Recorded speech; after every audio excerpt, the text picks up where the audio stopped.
একটা যুবক ছেলে সন্ধ্যাবেলা নেশা খাওয়ার জন্য বাবারে গিয়ে কয়, বাবা আমারে 10,000 টাকা দাও। বাবায় বুঝছে টাকা দিলে নেশার আড্ডায় যাবে। বাবায় বলে একটা টাকাও দিব না, রাগ করিয়া। সন্তান এই কথা শুনিয়ে এত পরিমাণ রাগ হইয়া বাবারে মার দেওয়া শুরু করলো। বাবার গায়ে হাত দিয়ে এমন ভাবে আঘাত, বাবারে মাটিতে শোয়াইয়া এমন ভাবে আঘাত করা শুরু করলো, বাবার রক্ত পড়া শুরু হয়ে গেছে। ভেতর থেকে মা আইসা সন্তানের পা ধরায় বলে, বাবা তোর বাবারে আর মারিস না, আর মারিস না। সন্তান মায়েকে পা দিয়া লাথি মেরে বাবারে মারলো। এরপরে সন্তান রাগ করিয়া একটা হুন্ডা চালাইয়া রাস্তায় বের হয়ে গেল। এই উত্তরবঙ্গে সিরাজগঞ্জের ঘটনা। যুবক ছেলেটা বাবারে কাঁদাইয়া মায়েরে কাঁদাইয়া যখন ঘর থেকে হুন্ডা নিয়ে বের হয়ে গেল, মা দরজা ভালো রকম ভিতর দিয়ে আটকাইয়া কয়, ও দয়ার মালিক, এমন সন্তান কেন দিয়েছ? আজকে ওর বাবারে রক্তাক্ত করিয়া ফেলল। এমন সন্তান তুমি আর ঘরে ফিরাইয়া দিও না।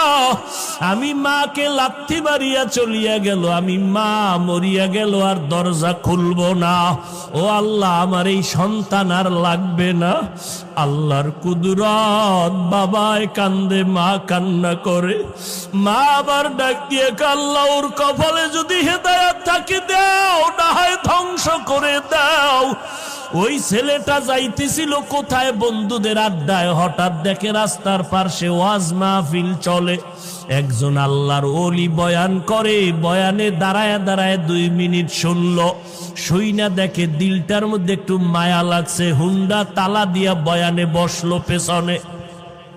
আল্লাহর ওলি বয়ান করতে করতে করতে করতে মা বাবার মোহাব্বতের বয়ান যখন শুরু করলো, ওই যুবকের এমন কান্নার আওয়াজ, ময়দানে গড়াগড়ি খায়ার, আল্লাহ আমার মাফ করিয়া দাও, আমি জাহান্নামে যাইতে পারবো না, আমি মা বাবার অভিশাপ নিয়ে কবরে যাইতে চাই না, আল্লাহ মাফ করে দাও, মাফ করিয়া দাও।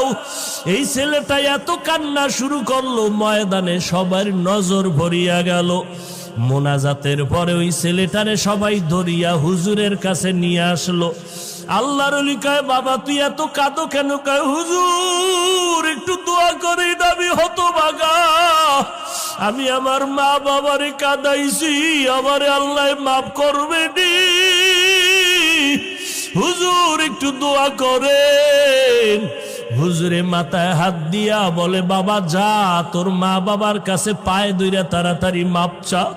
ছেলেটা হুন্ডা নিয়ে কান্না করিয়া রাতের গভীরে দরজায় গিয়া দাঁড়াইয়া এইবার দরজা দিয়ে ডাকে আর কয়, মা দরজা খুলো, আমি তোমার সন্তান আসছি। মা আওয়াজ দেয় না, বাবাও নাই। এইবার সন্তান এমন পরিমাণ কান্না শুরু করলো, মায়ের কলিজাটা ছিঁড়িয়া যাইতেছে মহব্বত। মা কয়, বাবা তুই চলিয়া যা, আমি মা আর তোর চেহারা দেখতে চাই না, দরজা খুলবো না। এইবার সন্তান কাঁদে আর বলে, মা আমি আর বেয়াদবি করবো না, আমি মাপ চাইতে আসছি, আমি মাপ চাওয়ার জন্য আসছি রে মা, একটু দরজা খুলিয়া দাও, আমি জনমের বেয়াদবি করেছি,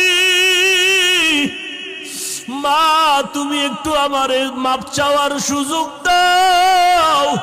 সন্তান এত জোরে চিৎকার শুরু করলো পাগলের মতো, মায়ের কলিজায় আর মানায় না, দরজাটা খুইলেই দিল। এইবার মায়ের পা জড়াইয়া কয়, মা তুমি আমারে মাফ করিয়ে দাও, আমার মতো খারাপ আর কেউ নাই। মা কয়, বাবা তুই আমার কাছে মাপ চাইয়া কি লাভ হবে? তোর বাবার কাছে গিয়া মাপ চা, তোর বাবারে যেই কষ্ট দিস, তোর বাবার চোখের পানি আমি সহ্য করতে পারি না, তাড়াতাড়ি ক্ষমা চা। এইবার সন্তান বাবার পা জড়াইয়া কাঁদে, বাবা মাফ করিয়া দাও। বাবায় কয় তোরে আমি জীবনও মাফ করব না। সন্তান এমন কান্না শুরু করছে, বাবা তুমি মাফ না করলে আমি এখন মরিয়া যাব গলায় ফাঁস দিয়া। এবার স্ত্রী কয় আর অন্যায় করবে না, তওবা করছে, তুমি ওরে মাফ করিয়া দাও। ও যুবকেরা, জানি না কারা মায়ের কষ্ট দিছ, কারা বাবারে কাঁদাইছো, পায়ে হাত রেখে বলি তাড়াতাড়ি ক্ষমা চা। ও বাবাজিরা, যদি কারো বাবা এখানে থাকেন, আপনার পাশে সন্তান থাকলে দয়া কইরা মাফ করিয়া দিন, কারণ আপনার সন্তান কষ্ট পাবে, আপনি মা বাবা সইতে পারবেন না। সন্তানের মাফ করিয়া দিয়েন। ও সন্তান, তোমার বাবা যদি এখানে থাকে, দৌড়াইয়া গিয়া বাবার কাছে এখনই মাপ চাইয়া নিও, কারণ এই মজলিসে কারো আমিন যদি কবুল হয়, কারো আমিন ফেরত যাবে না রে বাবা। এই ময়দানে বাবা থাকলে মাপ চাইয়া নাও। ওরে বাবায় যদি এই মুহূর্তে মাথায় হাত দিয়ে দেয়, আমার মাওলার আরশটা খুশি হয়ে যাবে রে বাবা। আল্লাহর কাছে 2 ফোঁটা চোখের পানি ছেড়ে কাঁদো, আর জীবনে দাড়ি কাটবা না, নামাজ ছাড়বা না, ওলামায়ে কেরামের বিরোধিতা করিয়া গুনাহগার হবা না। ও যুবক, কপাল বুঝি খারাপ, আবু জাহালের মতো কিছু শক্ত অন্তরওয়ালা এই জমিনে আছে, যাদের হাজার বয়ানও দিলটা নরম হবে না, নিজেও কান্না করবে না, কারা কান্না করলেও তা মেনে নিতে পারবে না। এমন কপাল পোড়া জমিনে আছে, নিজেও দাড়ি রাখবে না, যারা দাড়ি রাখবে তাদেরকেও পছন্দ করবে না। নাই নাই, এমন কপাল পোড়া এই জমিনে আছে, নিজেও পর্দা করবে।